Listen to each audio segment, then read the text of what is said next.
So Adam Edge. Okay, I can't say the last name right now, tongue tied. But Edge made his debut at AEW Wrestle Dream last night. Is this a good thing for AEW or a bad thing for AEW?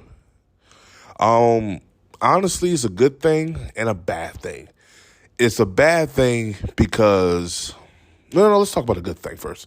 We'll get to the bad because the bad's going to take majority of the video.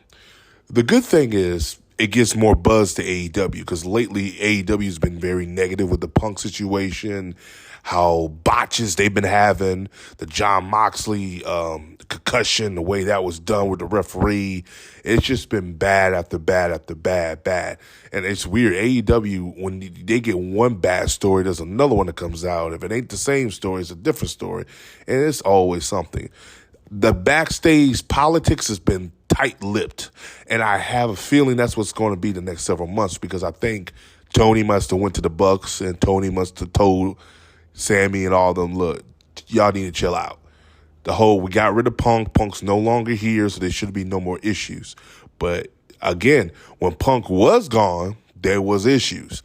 Like, don't think Punk was just, when Punk was injured and was gone because he had a, injury when he got his title strip last year, there wasn't issues going on at AEW. They were. But I think they're keeping it calm now. They still have the roster semi-separated. I don't know. It's weird. Having Edge there is good. He can give good morale there to the locker room other than a Daniel Bryan because I think Bryan Danielson, as much as Bryan Danielson is good, he's very not aggressive. Edge is very aggressive. He knows the business, and I think he can keep the locker room morale down and keep it a little bit more positive, and Edge would probably work with anybody. Edge is just that guy. Him and Jericho are good friends, so Jericho's probably happy to see him. They probably were talking and shooting shit up backstage, So now, there's more of a good locker room morale there.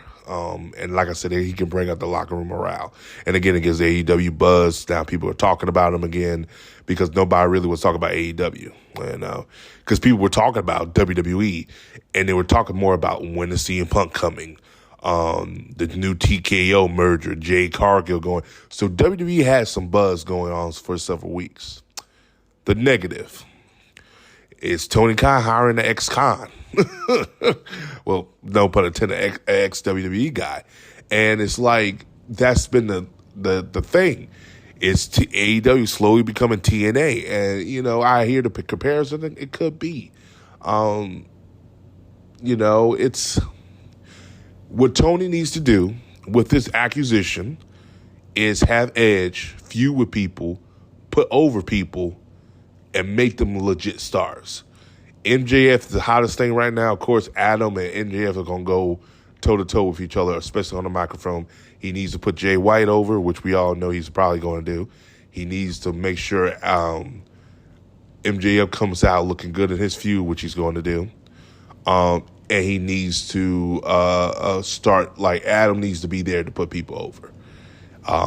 And you don't have to put people over by losing. You have to put people over by having good feuds. And AEW has been missing that. And I think Adam being there, he's going to make sure they have good feuds.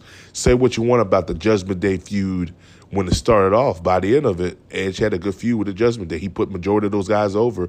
And at the end of the day, he made them a bigger name, the group, a bigger group than what it was, because I had no faith in Finn Balor running that group. And a year later, I look at the Judgment Day like, they legit.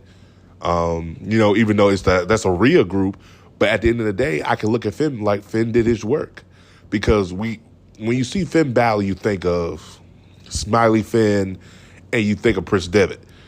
Now I think of Finn Balor as the Judgment Day and the Demon, and I thought of Finn Balor differently now. I can think of Finn Balor differently, and that's all due to Edge. Because we all know when they got rid of Edge, they brought in Finn Balor. That was the biggest question mark and biggest what the fuck in WWE probably history. And I can safely say it's turned out pretty well. Do I think they would have had the same result If Edge was still in the group, it depends. It depends how they were booked. But they decided to go with Edge over Finn. And I think Finn needed it more than Edge because Edge doesn't need a group. Finn needed a group, and it worked out pretty well. But, again, I don't know. I don't think Edge was too happy when he got kicked. I don't think Edge was too happy to leave the group like that fast. That fast anyway, so, yeah. So, I mean, like I said, I'm excited for it.